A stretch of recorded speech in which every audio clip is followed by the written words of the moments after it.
Hola, ¿qué tal? Muy buenos días, muy buenas tardes, muy buenas noches. Em, pues bueno, vamos a ir con la segunda sesión de este curso de Política Criminal en México.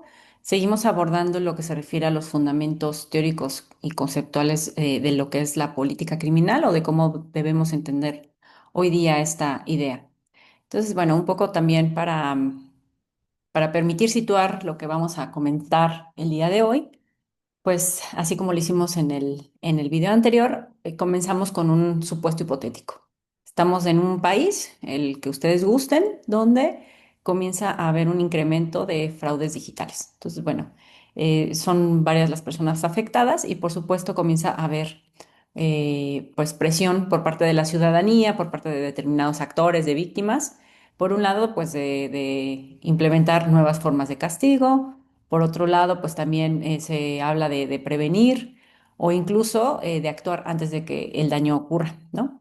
Entonces, bueno, obviamente aquí hay muchas acciones que son posibles. Sin embargo, bueno, normalmente en política criminal lo más escuchado, a lo que más se recurre, pues es a la modificación de las penas, ¿no? O a la tipificación de conductas, inclusión de conductas que no estaban en el Código Penal, pues las incluimos, o incluso desde una perspectiva de prevención, pues a través de esquemas de vigilancia.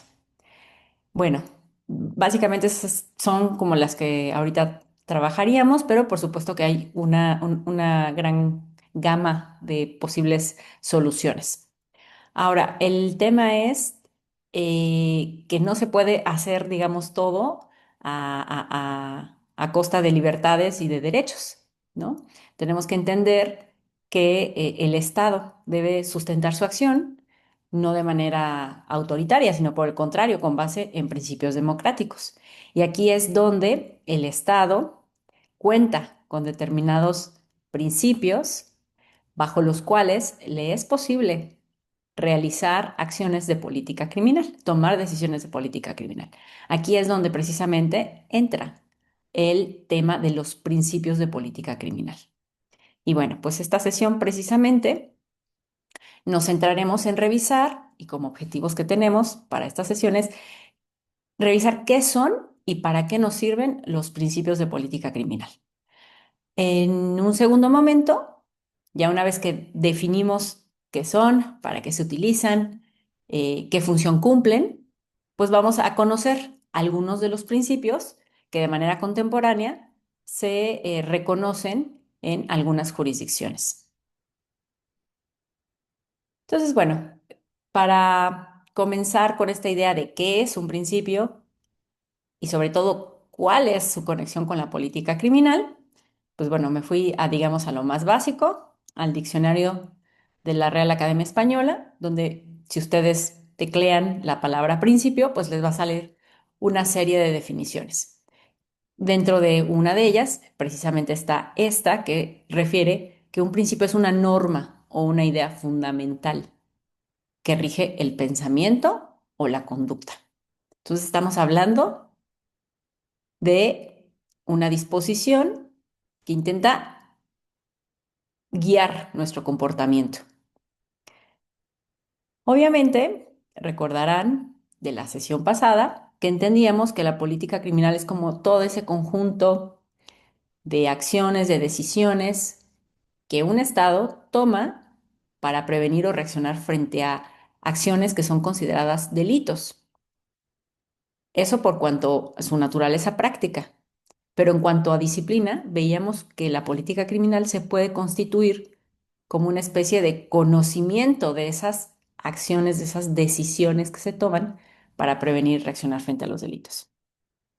Entonces, cuando hacemos el cruce de qué son los principios, entendidos como estas normas que rigen conductas frente a lo que es la política criminal, pues un poco la idea es que los principios de política criminal son aquellas normas, aquellas ideas que son fundamentales y que orientan precisamente todas esas acciones o decisiones o incluso u omisiones del Estado en materia de prevención, reacción del delito. Entonces, los principios precisamente nos permiten contestar a cuestiones que pueden llegar a ser controvertidas, como por ejemplo, ¿el Estado está autorizado para intervenir en cualquier tipo de riesgo, por minúsculo o mayúscula que sea. También cuando estamos en escenarios donde hay conductas que son potencialmente dañinas para un sector de la población o para toda la población, por esta calidad que tienen de ser amenazantes, se trata de que utilicemos el derecho penal para prohibirlas. O, por ejemplo, la política criminal también tiene que ver con el hecho de si una persona que ya está siendo sometida a proceso y básicamente los elementos probatorios que se tienen para imputarle cierta responsabilidad, pues son muy débiles. En estos casos, la política criminal, los principios de política criminal nos dicen si un testimonio indirecto puede o no fundamentar un castigo. Incluso los principios de política criminal también nos dicen si cualquier tipo de castigo vale o no vale, o si es justificado o no. Entonces, bueno, estos temas, todas estas preguntas que se lanzan aquí, digamos, un poquito de manera reflexiva, se van a ir contestando de manera progresiva, sobre todo en la sección en la que vamos a revisar los contenidos ya precisos de los principios de política criminal. Bueno, como decíamos, a partir de la definición de un principio de política, entendido como esa norma o idea fundamental que intenta regular conductas, pues bueno, la idea del principio en política criminal es que sea un punto de partida. Es decir, que situándonos en un momento en el que una persona que es un actor estatal, puede ser no solo el legislador, puede ser también una jueza, un juez, incluso una autoridad administrativa. Está frente a una situación o bien en la que puede prevenir o en la que tiene que reaccionar. Entonces, estos principios le indican qué hacer o qué no hacer. En ese sentido, los principios, desde una perspectiva más jurídica, se dice que son mandatos de optimización, es decir, nos obligan que frente a una situación X, actuemos de manera mínima con ciertos estándares y por tanto se vuelven criterios de actuación. E incluso, esto que acabo yo de mencionar se refiere a cuando estamos en una situación en la que no sabemos cómo actuar o si sabemos, justo existen estas normas que nos dicen qué se debe de hacer a futuro. Pero a lo mejor supongamos que en realidad ya pasó este hecho en el que se tomó una decisión. Pues bueno, los principios lo que nos permiten es precisamente evaluar o validar si lo que ese actor o ese agente estatal, sea legislador, sea jueza, juez, sea autoridad administrativa, hizo lo correcto o hizo algo incorrecto. Entonces, los principios también tienen esa, digamos, naturaleza de fungir como estándares bajo los cuales podemos medir o evaluar. Y en suma, pues esto, digamos que hace que los principios sean simple y sencillamente límites al ejercicio de este poder que tiene el Estado de castigar a las personas.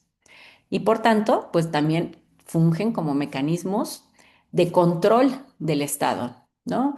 No podemos asumir que el Estado es intrínsecamente bueno y que las acciones que se realizan, digamos, que realizan los actores o las autoridades del Estado en nombre de esas atribuciones que se le han sido conferidas, no podemos asumir que son intrínsecamente buenas. Por el contrario, tenemos siempre necesariamente que estar sometiéndolas a vigilancia y a supervisión para asegurarnos de que se estén cumpliendo, pues, estos principios, que veremos más adelante que en realidad muchos de ellos están contemplados en diversas constituciones a nivel nacional.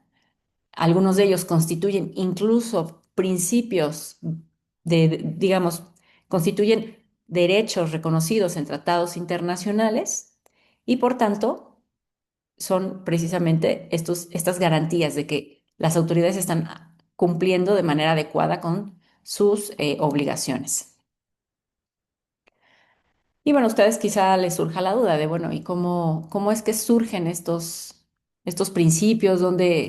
¿Dónde están sus fundamentos? Pues bueno, obviamente hablar de los fundamentos de los principios de la política criminal nos llevaría horas. Son obviamente derivan y devienen de toda una tradición de análisis filosófico, centrado también, obviamente, en cuestiones de política, teoría del Estado, teoría de los derechos humanos. O sea, son como muchas áreas que convergen para poder entender y poder analizar los fundamentos de los principios de política criminal. Sin embargo, bueno, ahorita, para efectos de este curso, basta con saber que los principios, obviamente, son aspectos valorativos. Vamos a ver más adelante que no son enunciados de los cuales se pueda desprender la verdad o la falsedad, sino más bien, al ser valorativos, uno puede estar, uno, o bueno, estos enunciados tienen una naturaleza de poder ser correctos o incorrectos. Entonces, digamos que estos aspectos valorativos, axiológicos, se conectan y se sustentan en la naturaleza racional de las personas. Esta naturaleza racional, veremos más adelante, pues evidentemente deviene, ¿no? De nuestra naturaleza humana, del poder ser, ahora sí que personas que pensamos, que tenemos capacidad de entender lo que está bien, lo que está mal, etcétera. Y por supuesto, también se basa en principios como lo que es la libertad, nuestra propia naturaleza social, nuestra naturaleza política, ¿no?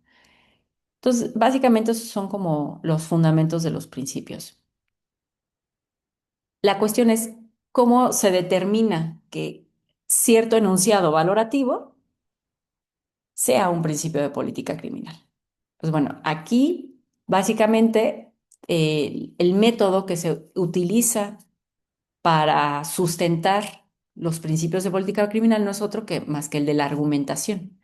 El de la argumentación entendido precisamente como este método, como esta vía para justificar, eh, y esta justificación pasa por dar razones que sean lo suficientemente plausibles para que algo se acepte y también se aplique. Pues bueno, de acuerdo con, posiblemente hicieron la lectura de Sánchez Hostiz. En esta lectura, pues este autor lo que propone son como tres grandes principios. El principio de seguridad, o digamos, entendido como un principio que lo que hace es proteger la vida en comunidad, la vida social. El segundo principio es el principio que protege a la libertad y que se entiende como el principio de legalidad. Y finalmente, el tercer principio es el que se dirige a la protección de la persona, ¿no? Y por eso se habla del principio de respeto a la dignidad. Esta propuesta conceptual que nos hace Sánchez Hostiz son tres grandes principios que a su vez de los cuales se derivan subprincipios y reglas. Es muy interesante la propuesta que es este autor, por supuesto que amerita como una lectura en profundidad, y algo que rescato de lo que él teoriza es que precisamente los principios al momento en que interactúan pueden y es muy normal que estén en tensión. Normalmente hay tensión entre la libertad, por un lado, de las personas y la seguridad de la sociedad, por otro lado, ¿no? Entrar en tensión implica precisamente estar en algún punto en conflicto o enfrentados. Si procuramos más la seguridad, es posible que estemos sacrificando libertad o viceversa. Entonces, lo que nos ayuda a esta teoría o este entramado de propuestas de Sánchez Hostiz es, en número uno, reconocer que esa tensión existe, que esa tensión entre principios existe y va a existir, pero sobre todo en dar posibles soluciones a esa tensión que existe entre esos principios. ¿Cómo ofrece esas soluciones? Pues es precisamente a partir de la generación de subprincipios y reglas que terminan concibiéndose como una especie de, de protocolos, de reglas de actuación precisamente dirigida a las autoridades estatales. Pues bueno, nada más como para aclarar un poquito más esta idea de cómo pueden tensionar los principios de política criminal, ¿no? Eh, Pensemos en un escenario donde el Estado tiene cierta manera de identificar un, la participación de personas en determinados delitos, ¿no? Entonces, desarrolla determinada tecnología, a lo mejor de vigilancia, a lo mejor de validación de información de manera estadística, que le permite anticipar y saber el escenario en el que un número de personas considerable participarían con un nivel alto de riesgo en delitos. Entonces, obviamente, uno de los principios que vamos a ver más adelante, que se llama prevención del daño, nos diría, hay que actuar precisamente para evitar que ese daño se produzca. Sin embargo, otro principio, que es el principio de presunción de inocencia, nos diría que el intervenir de manera demasiado temprana puede en su momento también restringir ciertos derechos sin que el delito se haya producido necesariamente. Estamos, digamos, actuando de manera punitiva, de manera anticipada, hacia cierto sector de la población, en casos en los que no sabemos si efectivamente ese riesgo se iba a actualizar o no, si en realidad se iba a producir o no ese daño. Por tanto, vean cómo aquí efectivamente hay una relación de tensión entre estos dos principios. Pues bueno, cada uno de estos principios nos va a dar respuestas diferentes de cómo actuar. Lo importante es comprender qué se gana y qué se pierde cuando estamos promoviendo un principio por encima del otro. En la medida que somos conscientes de qué es lo que se sacrifica, pues también estaremos en condiciones de promover las mejores decisiones de política criminal. Y pues bueno, realmente las decisiones de política criminal se dan en muy diversos ámbitos. Ya desde el anterior video se refirió que son como varias las áreas en las que la política criminal tiene incidencia, no solo en la producción de normas jurídicas o de leyes o de modificaciones al Código Penal, no solo en materia de ejecución de sanciones o de impartición de justicia o de procuración de justicia o de investigación del delito o de reinserción social o de atención a víctimas. Es como un campo, digamos, hasta cierto punto cada vez más creciente y complejo, con distintas áreas de intervención, el de la política criminal. Sin embargo, para como mostrar las áreas clásicas de la política criminal que hoy día se conocen, pues precisamente esta diapositiva nos ayuda a entender que la política criminal tiene que ver con prevención de riesgos, tiene que ver con prohibición de conductas que consideramos que son dañinas, con también el determinar si una persona es o no responsable de una conducta delictiva. Y por último, en caso de que ya sabemos que una persona sí es responsable, pues de imponerle una pena, ¿no?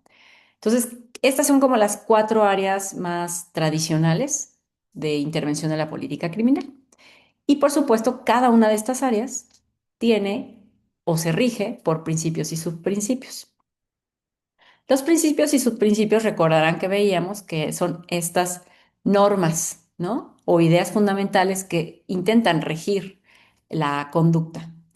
Por lo mismo, en cada una de estas áreas, pues intentan dar respuesta a estas preguntas de qué, cómo y cuándo prevenir riesgos, en caso de que estemos enfocados precisamente a la anticipación de los daños.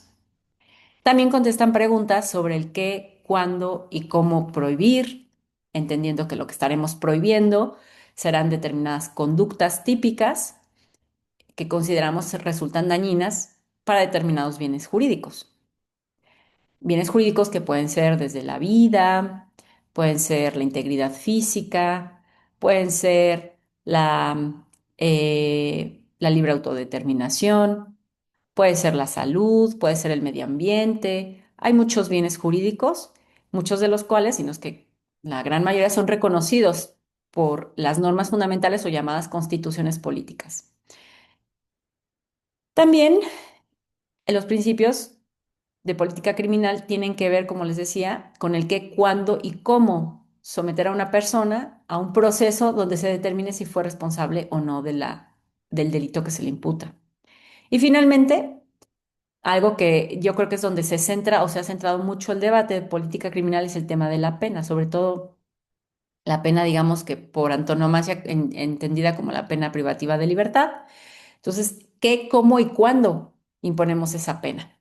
Esas son preguntas que se contestan a partir de los principios y los subprincipios. Una, eh, una puntualización que es muy importante. Lo que vamos a ver enseguida, lo que ya a partir de la siguiente diapositiva voy a mostrar, es como un listado de lo que en la doctrina, en la jurisprudencia, en la normativa constitucional se reconoce como esos principios. No son principios universales, es decir, no en todas las jurisdicciones se aceptan, ni todo mundo las tiene evidentemente recogidas en su normativa interna. Por tanto, entiéndanlo como una lista que no es exhaustiva, sino que es una propuesta que intenta sistematizar algunos de los principios más importantes, que además están como sustentados en una visión democrática de un Estado de derecho que respeta derechos humanos.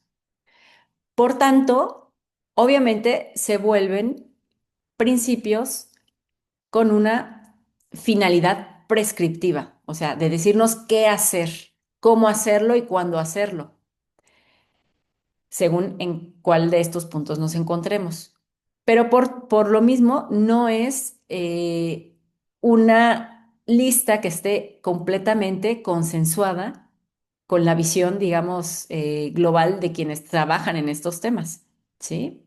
Entonces, bueno, nada más creo que es importante esta salvedad, hacerla. Y pues entramos precisamente al tema de prevención de riesgos, ¿no? Aquí un poco la pregunta detonadora de la reflexión es si el Estado puede vigilar, supervisar a todas las personas o a las que considere riesgosas y peligrosas por si acaso estas personas son delincuentes, ¿no? Es como la pregunta, una de las preguntas clave que se contestan y que nos da pauta precisamente a uno de los principios más importantes en materia de prevención, de los principios de política criminal. Entonces, bueno, uno de los principios más importantes pues es el principio de prevención de daño grave. O sea, básicamente el Estado sí de un tiempo para acá se le ha digamos, desde la visión de Estado moderno, se ha advertido que el Estado sí tiene un deber, obviamente, de prevenir conductas que considera ponen en riesgo importante a ciertos bienes jurídicos, ¿no? Hay obviamente un entramado jurídico hoy en día para prevenir graves daños. Por ejemplo, pensemos en todo el tema ambiental, ¿no? Hay muchas de las disposiciones y de las obligaciones que deben cumplir unidades económicas, etcétera, que están orientadas a la prevención del daño. Y por supuesto, es una obligación del Estado el regular esas conductas.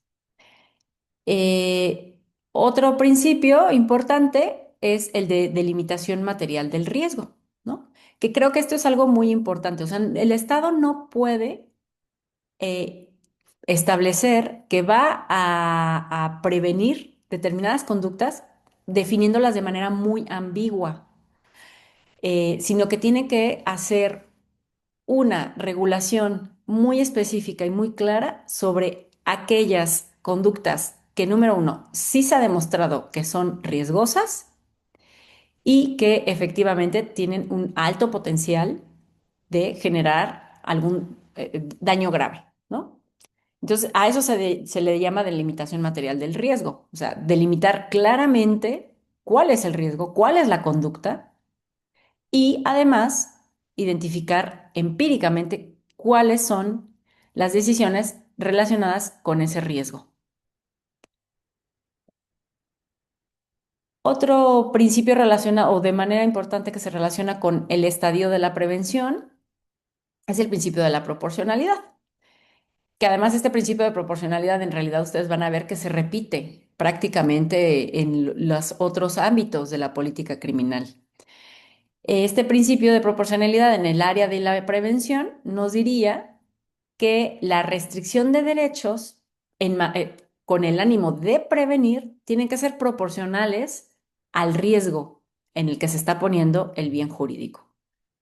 Entonces, quizás si el riesgo incurre o más bien recae sobre el bien jurídico vida, pues ahí a lo mejor ahí sí se hacen restricciones de derechos importantes, ¿no?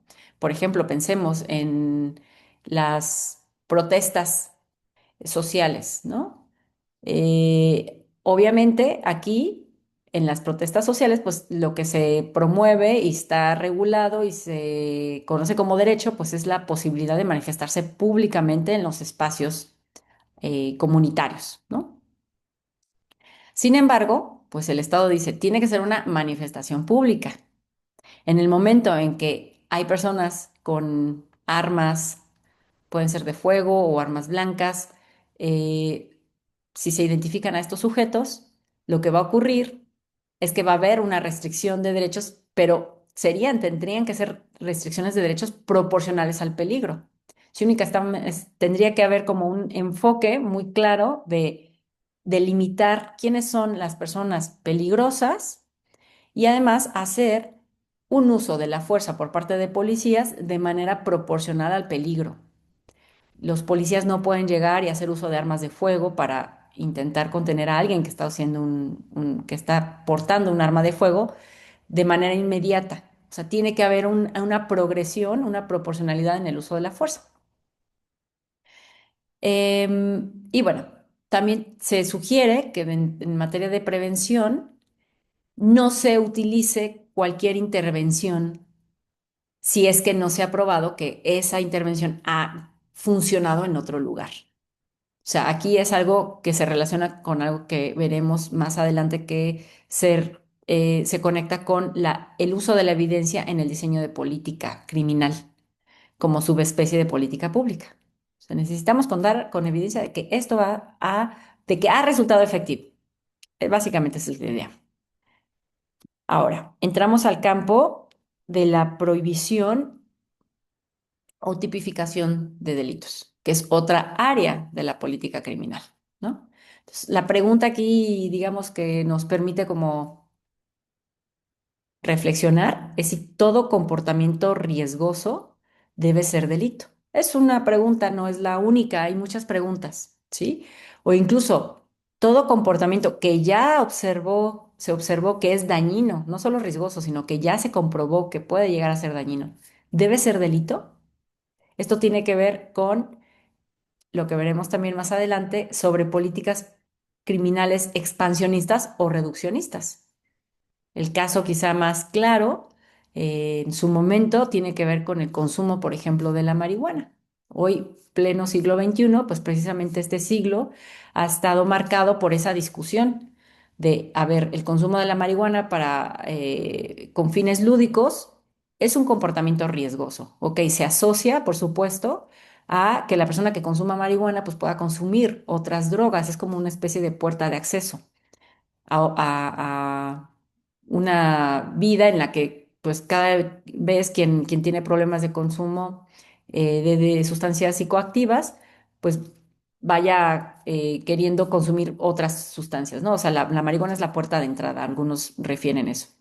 Entonces, bueno, sí, se observa que es un comportamiento riesgoso el consumo de la marihuana, pero debe ser considerado delito y vemos que hoy precisamente, como mencionaba hace un rato, política criminal tiene mucho que ver con argumentación, con valores, con determinar si no hay respuestas únicas o respuestas que solamente de un lado pueden ser válidas, sino que aquí lo que se trata es precisamente con argumentos, determinar qué es lo mejor. Y para determinar qué es lo mejor, en este punto de la prohibición, pues tenemos algunos otros principios que no, y reitero, no todo mundo reconoce como principios de política criminal al interior de sus jurisdicciones o de sus constituciones. Uno que a mí me parece fundamental es el principio del derecho penal mínimo. Este principio es de origen bastante contemporáneo, ¿no? Tiene, digamos, raíces en la criminología crítica y lo que hace este principio es que solamente el derecho penal va a entrar cuando ya de manera fáctica se descartó que otras vías no son susceptibles de solucionar el problema que tenemos. Este es un principio que en la práctica no se cumple, porque normalmente todo mundo, quienes son actores de política criminal, recurren al derecho penal como primera opción, ¿no? Luego tenemos el principio de la necesidad de prohibiciones. Obviamente, este se conecta, digamos, es el antecesor del derecho penal mínimo y es de origen ilustrado. Lo que busca es precisamente descargar o descartar, perdonen ustedes, la sobreregulación penal. O sea, esta idea de que regulamos desde el derecho penal toda la vida comunitaria es un error. Otro principio importante es el principio de lesividad. Este principio es antiguo, de origen antiguo, surge precisamente o sus orígenes se sitúan en trabajos de Aristóteles, y él es el que, básicamente, este principio lo que nos dice es que únicamente vamos a prohibir aquella conducta que sea reprochable por los efectos que produce en terceros. Es decir, si se produce un efecto lesivo hacia mí misma, hacia mí mismo, en teoría el derecho penal no tendría que entrar. Y es por eso que en muchas ocasiones, pues, ustedes pueden revisarlo. Por ejemplo, el tema del suicidio, pues el tema del suicidio no se castiga, una tentativa de suicidio no se castiga porque son daños lesivos, pues para uno o una misma. Lo que sí se castiga es, por ejemplo, lo que se conoce como asistencia al suicidio, ¿no? O sea, una tercera persona es la que ayuda, promueve o facilita el suicidio de la persona, digamos, de la que realmente quiere quitarse la vida, ¿no? Entonces, este es un ejemplo de cómo opera ese principio de lesividad. También dentro de las ideas de qué, cuándo y cómo prohibir, pues tenemos un principio de materialidad. Esto se conecta un poco con el de lesividad, es de origen más bien ilustrado y lo que nos dice es que no podemos prohibir aquello que está dentro de nuestro ánimo interior. O sea, no podemos castigar por cómo pensemos, ¿no? Y es ahí donde nuestra conciencia se dice que tiene inmunidad. Por supuesto, hay determinadas conductas que en los últimos años pues, se han ido tipificando, donde queda un poco la duda de si el principio de materialidad se cumple o no.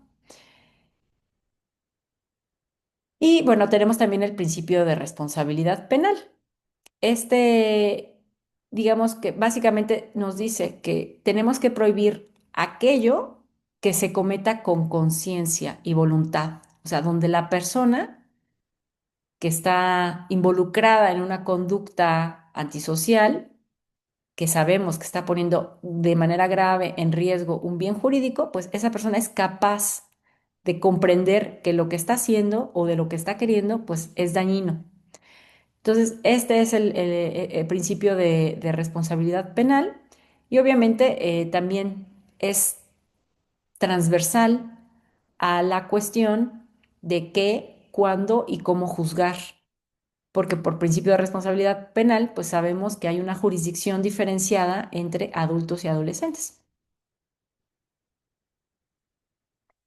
Y bueno, en el cómo prohibir, esto es importante decir que hasta hace 50, 60 años, o bueno, quizá 80, básicamente lo que el legislador decidía de qué prohibir, prácticamente esa era la ley. No se criticaba absolutamente para nada el contenido de la ley misma, no se criticaba cuál era qué prohibiciones. Y bueno, sabemos que pues quizás hace 70, 80 años, pues había varios estados antidemocráticos, autoritarios, dictatoriales, regímenes dictatoriales, y por tanto pues había una serie de prohibiciones que pues iban en contra de esta idea de los derechos humanos. Es por eso que de manera contemporánea se propone un principio, el principio de estricta legalidad, donde se dice, no importa necesariamente o únicamente que haya una producción de ley conforme a las normas de procedimiento, sino que junto con eso, junto que se deben de respetar esas normas de procedimiento, el contenido de la norma debe ser respetuosa de derechos humanos. Entonces, es un poco llegar a este punto de que no solo importa la forma, sino que también importa el fondo, ¿no? Una cosa es cómo se produce y qué pasos seguimos y qué autoridad es la que lo presenta, lo discute, se aprueba, lo promulgan, eso es el tema de la forma, pero el fondo tiene que ver con cuáles son los límites para la autoridad en términos de prohibiciones. Pueden prohibirnos mediante el ámbito penal el tener libre tránsito, pueden prohibirnos la libertad de expresión, pueden prohibirnos la decisión de libertad de culto, ¿no? Entonces, aquí es donde entra precisamente el principio de estricta legalidad. No cualquier prohibición vale. Llegando ya al penúltimo ámbito donde la política criminológica o criminal tiene incidencia, pues es lo que se refiere al juicio o al proceso. Una pregunta para reflexionar es si una persona sobre la cual existen penas evidencia muy débil, o pruebas muy débiles, si esa persona tendría que ser condenada como culpable o no. Eh, Obviamente es una pregunta que no tiene una respuesta muy sencilla, ¿no? Piensen que, bueno, ustedes evidentemente saben, todo el aspecto probatorio, forense, todo el tema de las reglas procesales que deben de seguirse para precisamente que un juicio sobre una persona, es decir, esta declaración de si esa persona es inocente o culpable, se considere válida, ¿no? Veremos más adelante en otras de las unidades que en realidad estos aspectos son difíciles de que la ciudadanía los comprenda, ¿no? Es normal que la ciudadanía pues le gusten los juicios rápidos, tendemos a hacer juicios rápidos, los medios de comunicación influyen en eso, las redes sociales, etcétera.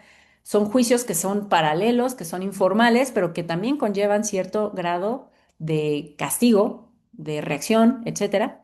Pero bueno, aquí en este ámbito, lo que se refiere ya como al aspecto formal del proceso, sí es importante que existan estos principios, pues para asegurarnos especialmente de tener la balanza más del lado de los inocentes que de los culpables, aunque también esto es muy cuestionable hoy día, ¿no? Hay gente que discute si realmente hay consenso en que deberíamos preferir que una persona inocente salga a costa quizá de que de que algún culpable también se considere, sea un falso positivo, ¿no?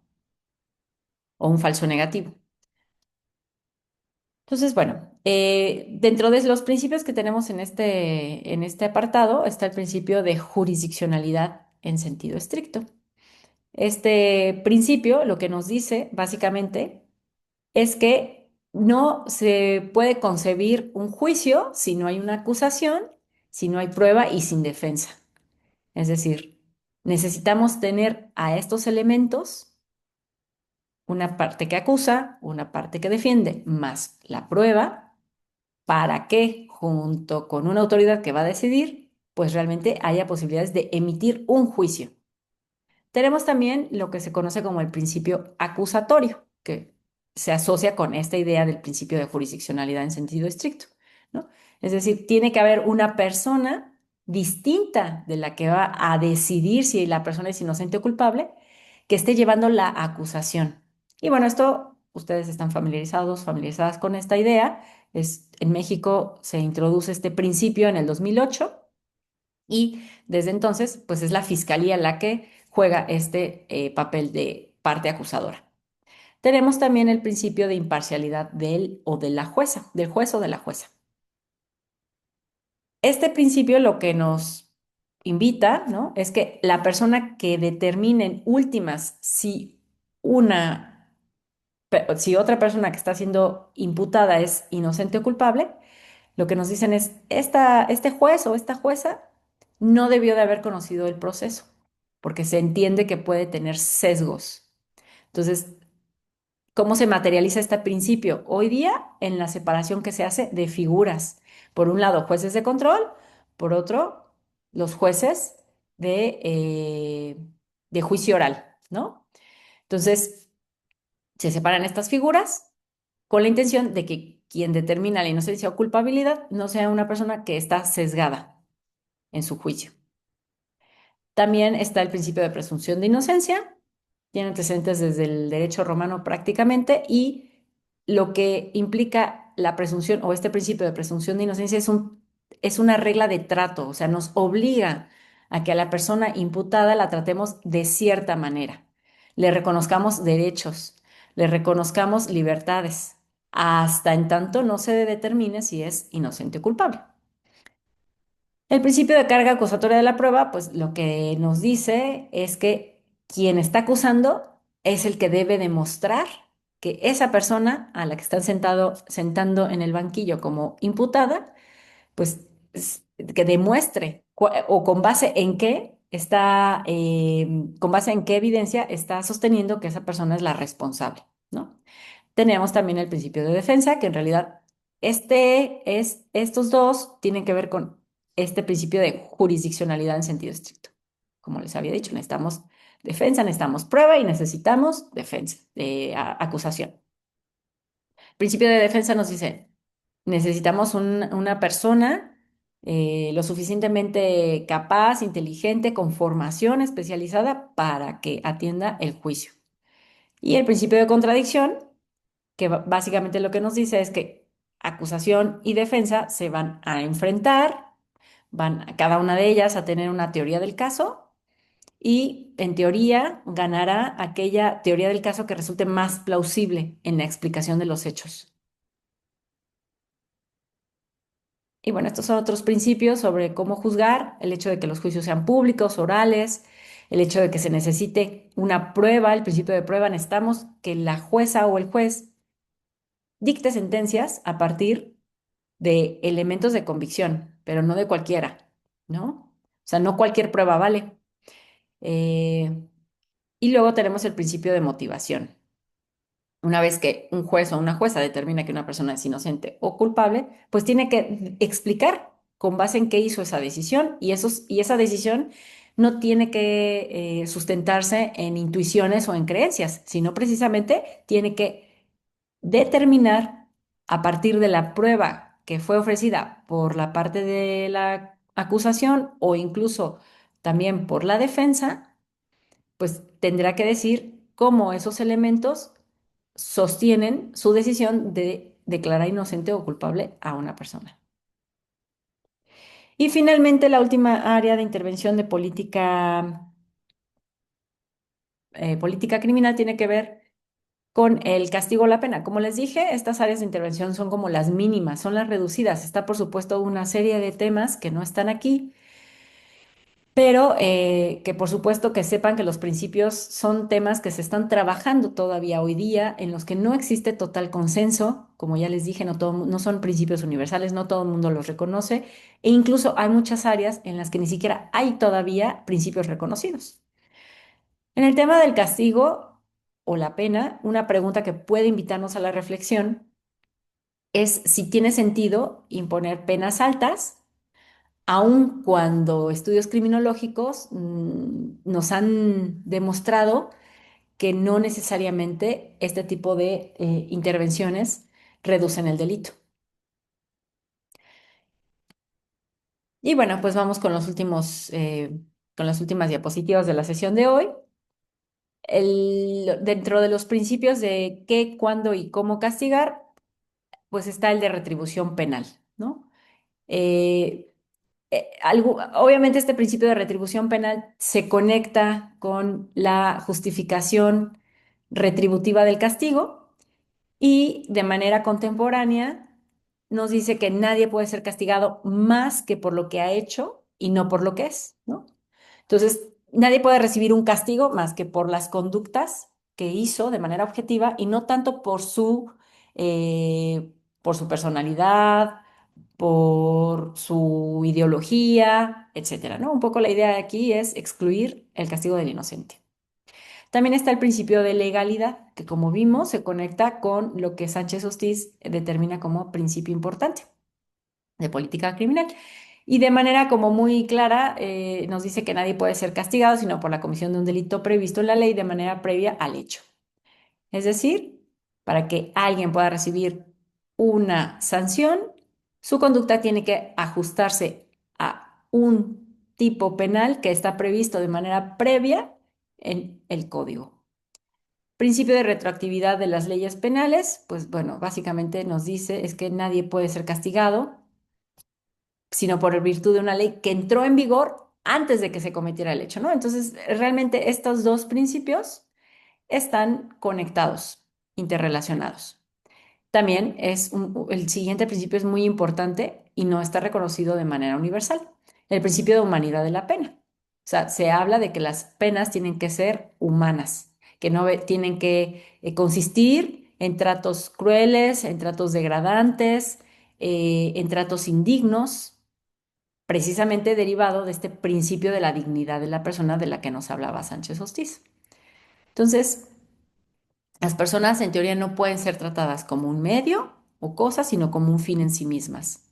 Este principio de la humanidad de la pena nos haría excluir determinadas sanciones, como por ejemplo la pena de muerte, otras penas que se proponen, como por ejemplo el caso de violadores, personas que cometen delitos sexuales, pues la castración clínica, que en algunos lugares se tiene autorizada.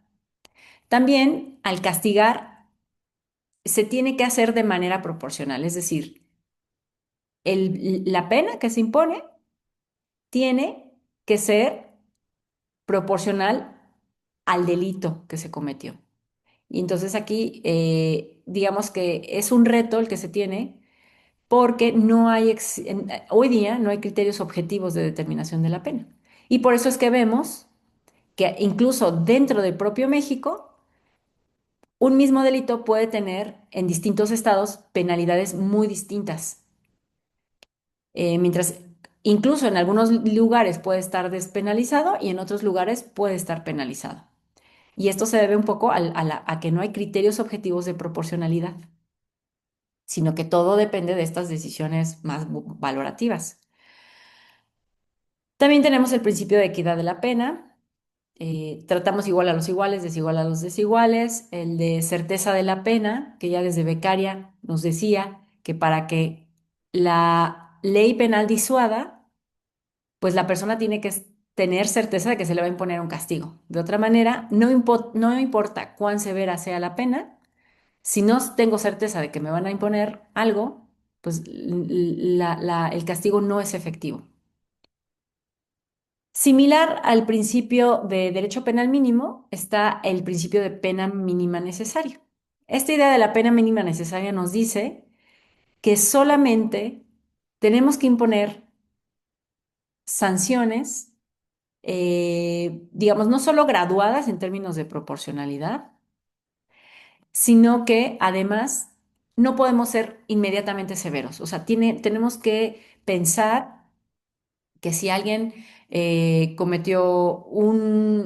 como dicen, primo delincuente, es decir, que comete por primera vez un delito, y esa persona nos exhibe cierto comportamiento de cambio, de mejoría, la idea sería que pues a esta persona se le dieran oportunidades, ¿no?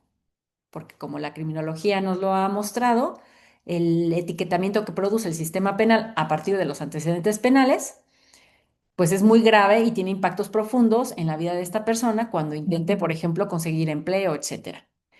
Entonces, este principio de pena mínima necesaria nos diría que solamente vamos a castigar cuando sea necesario. Y además, vamos a ir graduando los castigos. No vamos a tomar como primer punto de partida la pena privativa de libertad, sino que primero tendríamos que ir escalando en el nivel de gravedad. Primero, a lo mejor, una pena consistente en trabajo en beneficio de la comunidad, con posterioridad, una pena referida a no sé, supervisión en libertad. Y bueno, si estas ya no funcionaron, pues a lo mejor pensamos en la pena privativa de libertad. Eso es lo que nos invita este principio. Bueno, pues un poco, básicamente hemos llegado como al término de la exposición de los principios. Como ustedes pueden observar, pues son muchos. Para Sánchez Hostiz, este cúmulo de principios se traducen básicamente en los tres principios que les mencioné al inicio: el principio de legalidad, que tiene que ver con la libertad; el principio de prevención, seguridad, o sea, que tiene que ver con el prevenir riesgos dentro de lo que implica el vivir como sociedad. Y el tercer principio tiene que ver con la dignidad, el principio de dignidad, ¿no? El principio que se conecta con la naturaleza humana. Estos tres grandes principios se descomponen en subprincipios y yo los categoricé, decidí categorizarlos más bien en las distintas áreas de atención de la política criminal. Pues bueno, espero que esta explicación de los principios les resulte de utilidad, les ponga a pensar precisamente sobre qué principios se aplican o no se aplican en el caso de sus temas de intervención y en su ejercicio profesional.